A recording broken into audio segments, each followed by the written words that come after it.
Company একটি flat বা বাড়ি খরিদ করে অন্যদের কাছে এভাবে বিক্রি করেছে যে প্রতি মাসে কিস্তি দিবে। এক পর্যায়ে কিস্তি পরিশোধ হয়ে গেলে বাড়ি তার মালিকানায় চলে আসবে। এক্ষেত্রে কোম্পানি নিজের নামে দলিল না করে প্রথমেই ক্রেতার নামে দলিল করে, যাতে খরচ কম হয়। জানার বিষয় হলো, এভাবে ক্রেতার নামে দলিল করার দ্বারা কি তার মালিকানা চলে আসে? আর মালিকানা না আসলে ক্রেতার নামে দলিল করার ব্যাপারে শরীয়ত কি বলে? আসলে দলিল করাটি এটি একটি অফিসিয়াল প্রক্রিয়া। ইসলামী শরিয়া অনুযায়ী মালিকানা হলো তাদের মধ্যকার পারস্পরিক চুক্তি এবং লেনদেনের উপর ভিত্তি। কাজে এখানে যখন কোম্পানি নিজে অন্য কারো কাছ থেকে কোনো বাড়ি অথবা কোনো জমি ক্রয় করছে, ক্রয় করে তৃতীয় কারো কাছে বিক্রি করছে, তখন এটি মূলত প্রথমে কোম্পানি মালিক হচ্ছে।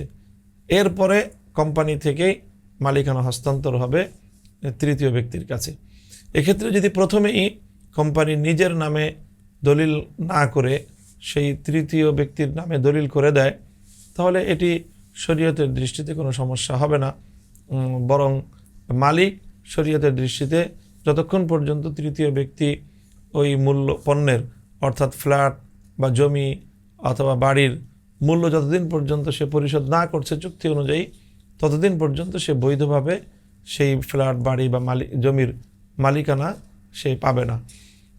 যদিও দলিলের ভিত্তিতে আইনগতভাবে এটি তাকে মালিক হিসেবে দেখাবে, তবে এই জন্য এই সতর্কতা হিসাবে এমন একটি ব্যবস্থাপনা থাকা চাই, দলিল তার নামে করলেও এটিতে তার সাথে কোনো চুক্তিপত্র থাকা চাই, লিখিত কোনো ডকুমেন্টস থাকা চাই যে এই জাতীয় ভিত্তিতে তার নামে দলিল করা হয়েছে এবং তার জন্য সে এই শর্ত রেখেছে যে সে যথাযথভাবে এর মূল্য পরিশোধ করে দিবে।